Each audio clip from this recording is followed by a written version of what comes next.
Full Moon sale காலை 9 மணியிலிருந்து இரவு 12 மணி வரை ஜூலை 29 ஒரு நாள் மட்டும்.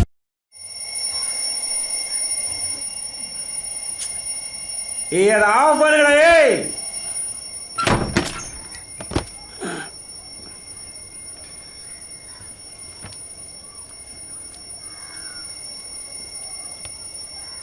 ஆஃப் பண்ணு. பக்கத்து பேர் என்ன? அதை ஆஃப் பண்ணு சொல்றேன். தூங்கு மூஞ்சி. வாங்க. யாரே நீ? புரோக்கர்ண்ணே, வீடு காமிக்கிறதுக்காக பார்ட்டி கூட்டு வந்திருக்கேன். வீடு புரோக்கரா நீ? ஏன் அந்த பொண்ணு வீடை காலி பண்ணுது? ஆமாண்ணே, எதிர்த்து வீட்டில் ஏதோ ரவுடி இருக்கான்னு சொல்லி இந்த சாவியெல்லாம் உங்களுக்கெல்லாம் அந்த பிரச்சனை இல்லைம்மா. அவனை நான் காலி பண்ணிக்கிறேன், நீங்கள் வீட்டை மட்டும் வந்து பாருங்க. ஏய் தல்ற, இந்த அலாரத்தை ஆஃப் பண்ண சொல்லு முதல்ல. அதை நீங்கள் வந்து வீட்டை பாருங்கம்மா. என்னது இது? வெளியில் போகிறேன்னு சொல்லிச்சு, வீட்டுக்குள்ளே படுத்துருக்கு.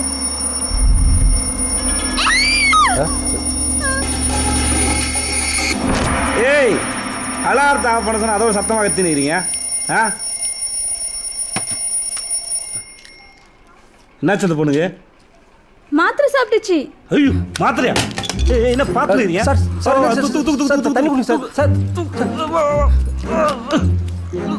Sir sir sir sir sir ஒரு நிமிஷம் சார், ஒரு நிமிஷம். இந்தாங்க சார், இந்த மாத்திரை தான் சார் சாப்பிட்டுச்சு. அப்புறம் இருங்க, என் வண்டி சார் எடுத்து. வண்டி எடுத்து போடா. அந்த ரவுடி இவர் தானா?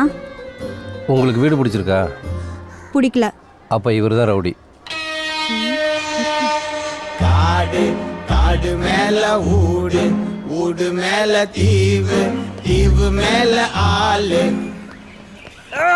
விட்டாதடா வீரபாய். ஆளு ஆளு மேல மாலு, மாலு மேல ஆளு. தம்பி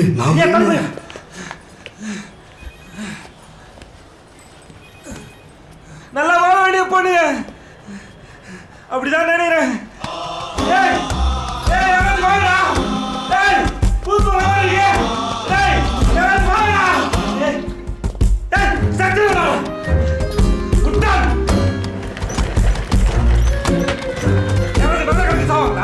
சத்தப்படாதீங்க. பைத்தச்சலே. ஐயோ, இதான் பொண்ணு சாப்பிட்டுச்சு. என்னது இது? எனக்கு தெரியும், நான் டாக்டரா. இது சப்ளிமெண்டரி டேப்லெட்டுங்க. அப்படின்னா சத்து மாத்திரை. பொழைச்சுக்கல. பொழைச்சுக்கும். கொஞ்ச நேரம் வெளியில வெயிட் பண்ணுங்க. சார், பில்லு ரெடி ஆயிடுச்சு. 1200 ரூபாய் கட்டணும். அந்த பொண்ணே கட்டும் சார். இந்த அதே கொடுங்க சார். அதை அந்த பொண்ணே கட்டும், அதுட்டே கொடுங்க. போ. என்ன ப்ராப்ளம்? உடம்பு வீக் ஆயிடுச்சு. சத்து மாத்திரை சாப்பிட்டா உடம்பு வீக் ஆகுமா? மாத்திரை போட்டால் பத்தாது, ஒழுங்கா சோறு துண்ணணும்.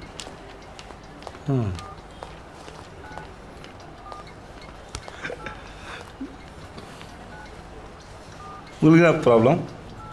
ஹலோ. இன்சோம்னியா. அப்படின்னா தூக்கம் வராதுங்க.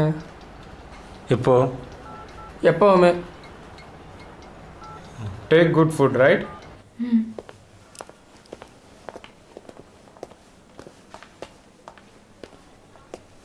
நீங்க இங்க என்ன பண்றீங்க? நேர கொடுமை. யார் உனக்கு தூக்கிட்டு வந்தது? தூக்கிட்டு வந்தாங்களா? ஒரு ரூமுக்கு வந்து பார்த்தப்போ சாவ கிடந்தேன். நான் தான் உனக்கு தூக்கிட்டு வந்தேன், தெரியுமா? இல்லைன்னா சங்கு தான். நான் எங்க சாவ கிடந்தேன்? கொஞ்ச நேரம் விட்டுருந்தா நானே எழுச்சிருப்பேன். 1500 ரூபாய் தண்ட செலவு. ஆமா, நீ எதுக்கு ரூம்குள்ள வந்த? புரோக்கர் கூட்டு வந்த பார்ட்டி வீல்னு கத்துச்சு, அதான் வந்தேன். பக்கத்து வீட்டில் ரவுடி பையன் இருக்கான்னு புரோக்கர்ட்ட சொன்னியாமே, அந்த ரவுடி பையன் யாரு? அதான் ஞாபகம் இருக்கா? ஒரு மாதிரி. ஏய் ஏய், அடச்சி கேவலமா அடிக்காத, எந்திரி. ஒரு நோயாளியை பார்த்து ஏன் இப்படி கத்துறீங்க? பாவம் இல்லையா? கால கொடுமை கதிரவா.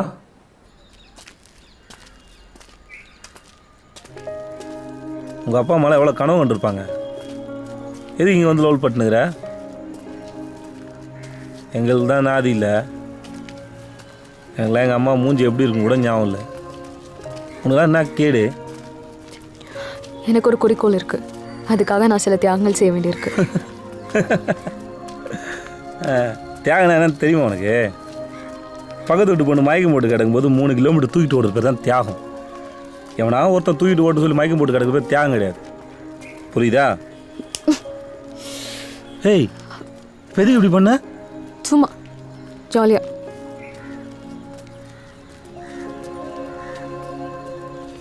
அம்மா, அப்படின்னா உன் குறிக்கோள்? அதெல்லாம் சொல்லி புரிய வைக்க முடியாது. சபாஷ். குறிக்கோளும் அப்படி தான் இருக்கணும், சொன்னால் புரியக்கூடாது. உங்க வாழ்க்கையில் எதுவும் குறிக்கோள்லாம் கிடையாதா? ம் இருக்கு. எங்கள் குடும்பம் ஒரு 3 தலைமுறையா எங்கள் முதலாளி குடும்பத்தில் குப்பை கொட்டிகிட்டு இருக்கோம். நான் ஒரு படி மேலே போய் ஓனர் ஆகலான்னு பிளான் பண்ணிகிட்ருக்கேன். என்ன ஓனர்? பார் ஓனர்.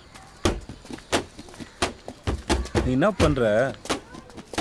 காலையில் எழுந்த உடனே எம்டி ஸ்டொமக்கில் ஒரு சோத்து கத்தலை எடுத்து அதை நல்லா சீவி ஒரு 7 அலசி டேப்லெட் மாதிரி உள்ளே போட்டு தண்ணி குடிச்சேன்னு வை, உடம்புக்கு எந்த ப்ராப்ளமும் வராது. என்ன? அதே மாதிரி நைட்டுக்கு ஒரு மருந்து இருக்குது. நெல்லிக்காய், தன்றிக்காய், கடுக்காய், சுக்கு ஏதாவது சமமாக. சார், டவுட்டா? நீங்க உண்மையிலே ரவுடியா? ஏன்? இல்ல, எப்பவுமே உங்க முகத்துல தான் காயமா இருக்கு, அதான் ஒருவேளை சும்மா சொன்னீங்களோ? அடியாள்லாம் அடிச்சுட்டே இருப்பாங்களான்னு அப்பப்போ அடியும் வாங்கணும். புரியுதா? நீங்க கொஞ்சம் நிறைய வாங்குவீங்களோ? அடி உன்னெல்லாம் அப்படியே ரூம்லேயே கிடந்து சாவட்டுன்னு விட்டுருக்கணும்.